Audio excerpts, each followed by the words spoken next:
বাঙালি পোস্ত দিয়ে কোন রান্নাটি করছে না বলুন তো? আলু পোস্ত, ঝিঙে পোস্ত, ডাঁটা পোস্ত, পেঁয়াজ পোস্ত, এখন আবার মাছ দিয়ে পোস্ত। আজকে আপনাদের রান্না করে দেখাবো কাতলা পোস্ত।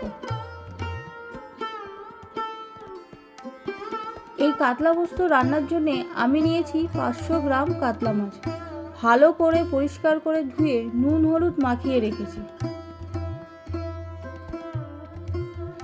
এদিকে একটা বাটিতে 25 গ্রাম পোস্ত, 6-7 পিস কাজু বাদাম ও 1 চামচের মতন কিশমিশ মিক্সিতে বা শিলে বেটে নেব। রান্নার সবার প্রথমে মাছগুলো ভেজে নেব। মাছগুলো ডিপ ফ্রাই করে ভাজবো না, মিডিয়াম ফ্রাই করব। ডিপ ফ্রাই করে ভাজলে মাছের আসল স্বাদ অনেকটাই কমে যায়।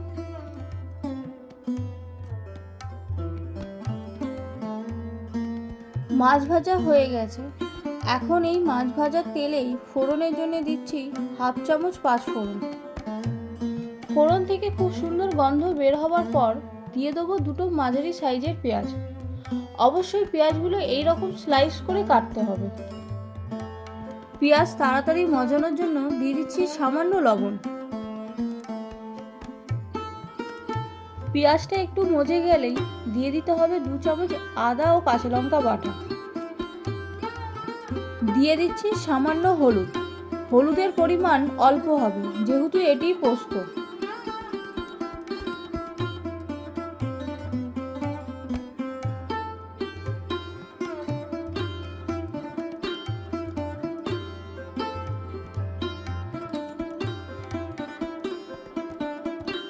মশলাটা খুব সুন্দর মাখো মাখো হয়ে গেছে।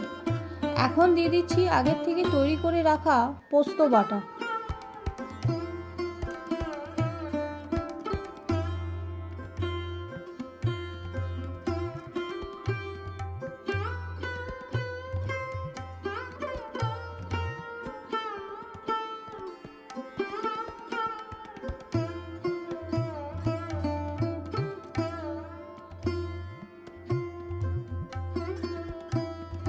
এখন ভাজা মাছগুলো দিয়ে একটু ফুটিয়ে নিলেই তৈরি হয়ে যাবে আমার কাতলা পোস্ত। তাহলে রেসিপিটি দেখে বুঝে গেছেন রান্নাটি কতটা সহজ।